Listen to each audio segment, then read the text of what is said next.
नमस्कार, मेरा नाम डॉक्टर सुवर्चला है। मैं जीवा फर्टिलिटी सेंटर्स में साइंटिफिक डायरेक्टर हूँ।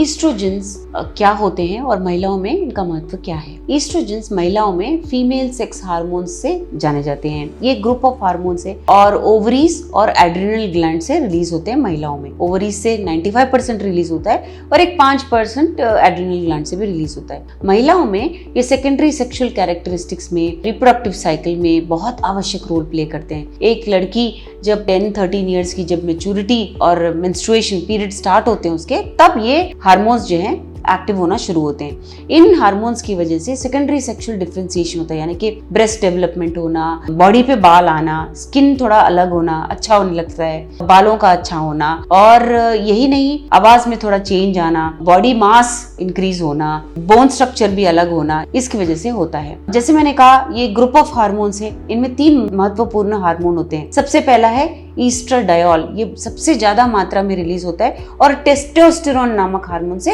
ये प्रोड्यूस होता है।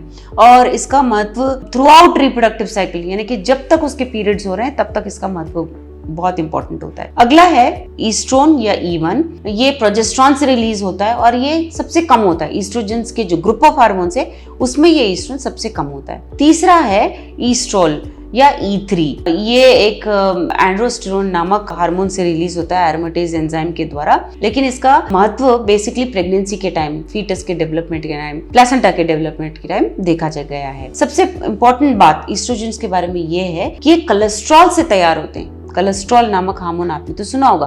कोलेस्ट्रॉल से ये एंड्रोजेंस बनते हैं और एंड्रोजेंस से ये ईस्ट्रोजेंस तैयार होते हैं। सो इसका मतलब ये है कि बॉडी में बिल्कुल कोलेस्ट्रॉल का ना होना भी अच्छा नहीं है, और कोलेस्ट्रॉल अगर बैलेंस्ड रहे तो ईस्ट्रोजेंस भी ठीक से तैयार होते हैं। मैंने आपसे बताया कि ये फीमेल सेक्स हार्मोन्स है, लेकिन इसका मतलब ये नहीं है कि पुरुषों में रिलीज नहीं होती। पुरुषों में भी ईस्ट्रोजेंस रिलीज होते हैं, उनका भी बहुत इंपॉर्टेंट रोल होता है सेकेंडरी सेक्सुअल कैरेक्टर्स में और स्पर्म प्रोडक्शन में भी, डेवलपमेंट में भी। सो ईस्ट्रोजेंस जब रिलीज होते हैं ओवरीज से, अंडों के डेवलपमेंट के लिए ही नहीं, यूट्रस में आपके गर्भ के डेवलपमेंट के लिए भी ये बहुत जरूरी होते हैं। ऑफ कोर्स ये ब्रेन में हाइपोथैलेमस पिट्यूटरी एक्सिस द्वारा कंट्रोल किया जाता है। वहां से जब ये सिग्नल मिलता है, फॉलिकल स्टिमुलेटिंग हार्मोन रिलीज होता है और ये फॉलिकल स्टिमुलेटिंग हार्मोन के इन्फ्लुएंस में ईस्ट्रोजन रिलीज होते हैं। ईस्ट्रोजन जब रिलीज होते हैं, अंडा बढ़ने लगता है और उसके डेवलपमेंट के लिए बहुत जरूरी होता है, बट जैसे मैंने कहा एंडोमेट्रियम यानी कि गर्भ के डेवलपमेंट के लिए भी जरूरी होता है। तो ये नॉर्मल फिजियोलॉजी हो गया। जैसे अंडा रिलीज होता है, गर्भ भी रेडी रहता है, अगर एम्ब्रियो होता है तो वहां के चिपकता है। लेकिन IVF में इसका रोल क्या है? IVF में क्योंकि हम इंजेक्शंस बाहर से देते हैं, ये सारे हार्मोन्स हम बाहर से दे रहे होते हैं, तो ईस्ट्रोजेंस भी